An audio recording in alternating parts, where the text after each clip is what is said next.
L'IBS, pour moi, c'est une histoire canadienne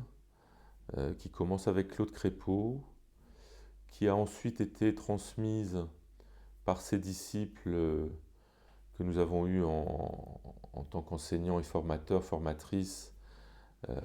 en Belgique, à Bruxelles. C'est Joanne Lépine, c'est Denise Médicot, c'est Katia Fournier, c'est Suzanne Gagné. Et c'est ensuite une nouvelle équipe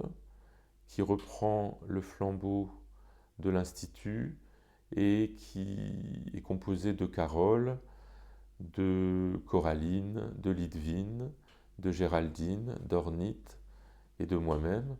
C'est un espace, c'est chaleureux, je l'espère, c'est une maison,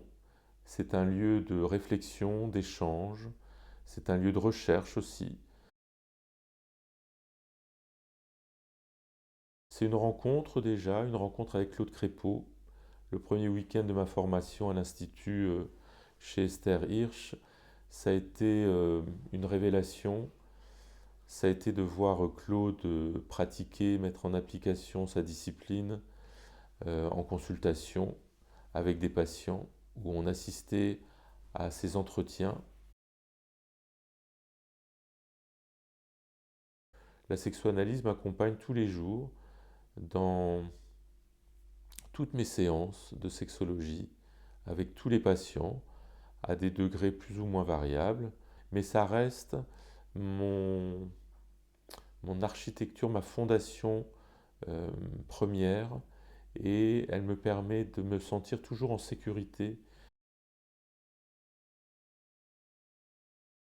Elle est entre nos mains, elle est aussi entre les mains des jeunes étudiants, des jeunes participants qui vont créer cette sexoanalyse de demain, une manière de faire la sexologie ou d'accompagner les patients en sexologie